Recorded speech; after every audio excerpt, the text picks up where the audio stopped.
When you think about what builds a city, your mind probably goes to things like bricks, steel, concrete, right? But what if a town's real foundation, what if it was built out of paper and ink, out of ideas? Well, today we're going to look at a story that shows exactly that. So let me ask you this. What is it that gives a town its soul? Is it the buildings, the people walking around, the local culture? For one town, the answer was something nobody ever expected. And that town is Happy Haven. So, they started this really cool project called Archives to Adventure. The town's archivist, Grayson Bushytail, and a whole team of AI bots were digging through the library, and they found something incredible. Turns out, a few old, forgotten books didn't just sit on the shelves, they literally built the world the residents live in. Okay, so first up, let's look at how these ideas literally shaped the physical world of Happy Haven. We're talking everything from walkways to marketplaces, and the original blueprints? Yeah, they were hiding in the pages of some very, very unexpected books. It all seems to start with this one, the Bridge Builder's Guide. Now, on the surface, it's just a technical handbook. Kind of dry, right? An interactive guide to bridge design by a guy named Martin Beaver. Seems pretty straightforward.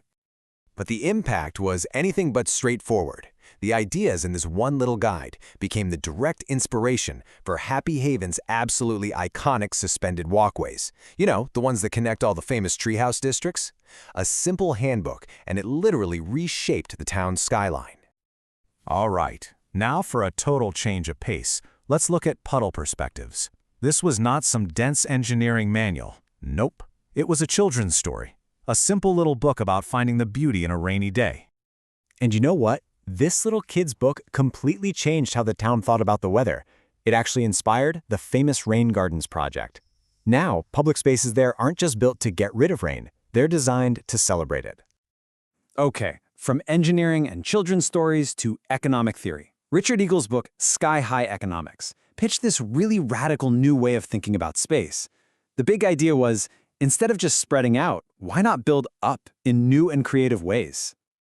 And the result? You can see it everywhere in Happy Haven's one-of-a-kind, multi-level marketplaces.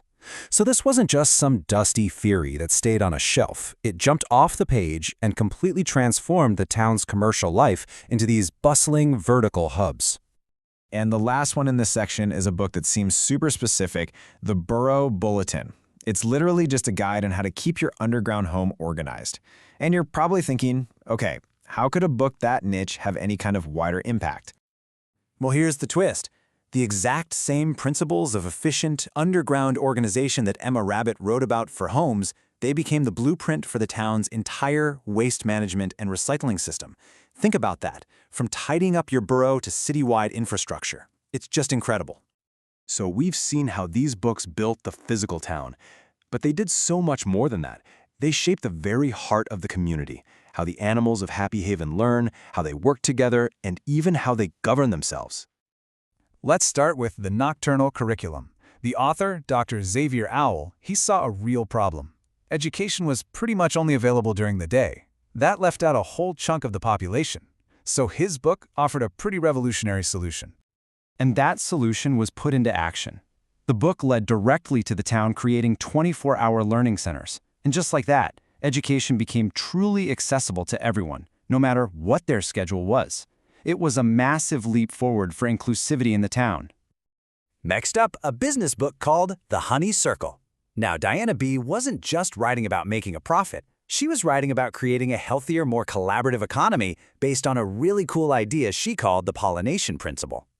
So the principle is actually pretty simple. First, you share your resources. Then, you let ideas cross-pollinate between different businesses. And finally, the result is that everyone grows together. It's a simple, powerful idea that's now a cornerstone of how business is done in Happy Haven. And finally, how does a book change politics? Well, Dawn Course Democracy by Philip Peacock did just that.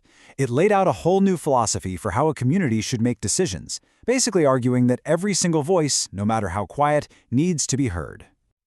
And the impact here is just crystal clear. The old system was totally top-down. Only a few powerful voices got to make all the decisions. But after this book's ideas really took root, the whole system was redesigned to be truly inclusive, making sure every single species could have a real say. So, When you put this all together, what do you get? You get this incredible, unplanned masterpiece. A whole community built not by some grand single vision, but by the quiet, slow, and steady power of ideas from a handful of books that nobody thought were important. 7. That's the number. All of this deep, town-altering change, it was all sparked by just 7 books.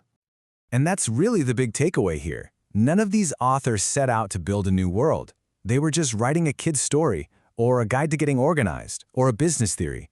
They were planting these tiny little seeds of ideas, and the community took those seeds and grew them into something amazing. And if you need that final piece of proof, here it is, straight from the source. The town's official city planning documents, they are constantly referencing these exact books. So this connection, it isn't just a cute story, it's a documented, verifiable fact. Which really leaves us with one last question to chew on. The books that built this amazing town were just hiding in plain sight the whole time. It really makes you wonder, what small, seemingly simple ideas are quietly shaping the world around you right now?